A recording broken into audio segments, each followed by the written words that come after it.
Se Vaiar resolvesse alguma coisa, Vinícius Júnior teria desaparecido hoje. Teria tocado de lado, teria evitado o drible, teria sumido do jogo. Mas ele fez o oposto. Chamou a bola, partiu para cima, procurou o confronto. Marcou, e mesmo assim, o líder caiu. Então talvez a pergunta não seja sobre ele. Talvez a pergunta seja sobre o sistema ao redor dele. Porque quando o jogador mais pressionado é o mais estável em campo, alguma coisa está invertida. E o que aconteceu hoje pode ser mais revelador do que parece. Antes de resumir isso como uma derrota normal fora de casa, presta atenção no cenário.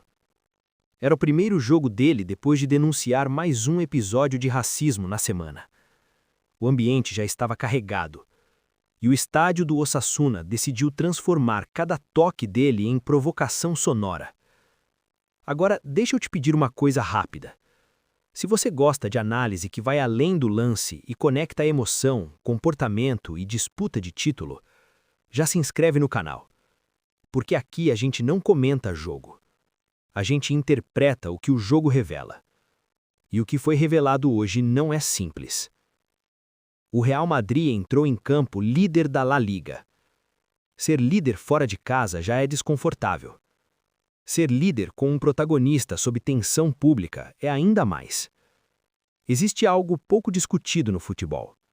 A pressão direcionada a um jogador altera o comportamento coletivo. Alguns times se fecham em proteção. Outros distribuem responsabilidade. Outros esperam que o alvo resolva. Hoje, por vários momentos, o Real pareceu cair na terceira opção. Enquanto o Vini enfrentava as vaias de frente, o time rodava a bola com excesso de cautela. Como se evitasse risco, como se esperasse o momento individual.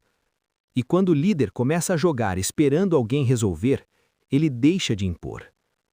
O Osasuna não tentou dominar posse, não tentou trocar golpes abertos. Fechou o corredor central. Compactou linhas, aceitou o 1 contra 1 nas pontas. Era estratégico. Se o jogo vai passar pelo talento individual, que ele faça sozinho. O Real tinha posse estéril. Circulava, mas não quebrava linhas com consistência. O meio-campo demorava a acelerar. Os movimentos sem bola eram previsíveis. A última linha adversária raramente era desorganizada. Isso é problema estrutural. Porque contra bloco baixo organizado, não basta talento, precisa sincronização. O momento do gol. Resposta mental. O Osasuna abriu o placar explorando um espaço entre lateral e zagueiro. Transição rápida. Falta de cobertura. O estádio explodiu. Era o momento perfeito para descontrole. Mas Vini reagiu diferente. Começou a flutuar por dentro, buscar triangulações curtas, atacar diagonal nas costas. Ele não diminuiu participação, ele aumentou. Isso é maturidade competitiva. E então veio o empate. Ataque ao espaço, leitura de tempo, finalização precisa. Gol. Por alguns segundos, silêncio. Ali parecia que a narrativa estava escrita.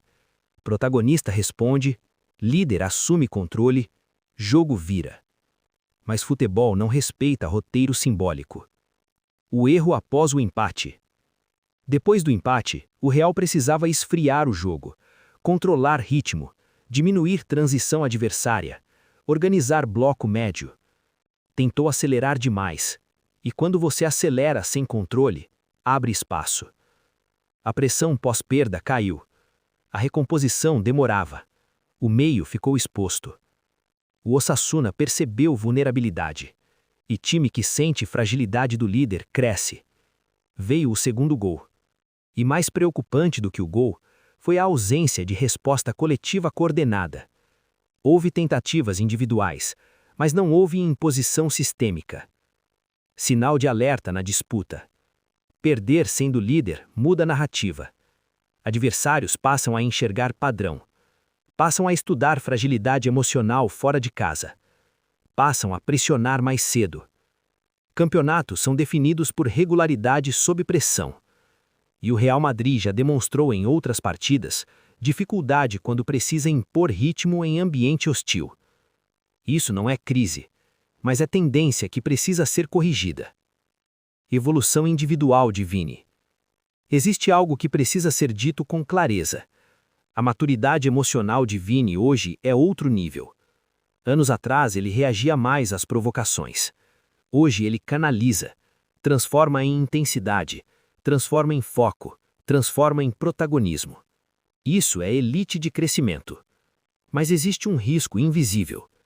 Quando o jogador mais pressionado também vira o mais responsável pela solução ofensiva, a dependência aumenta. E dependência em temporada longa cobra preço físico e mental. O dilema estrutural. O Real depende demais da ruptura individual? Vamos analisar friamente. Quando o jogo trava, ele tenta resolver. Quando o time perde criatividade, ele acelera.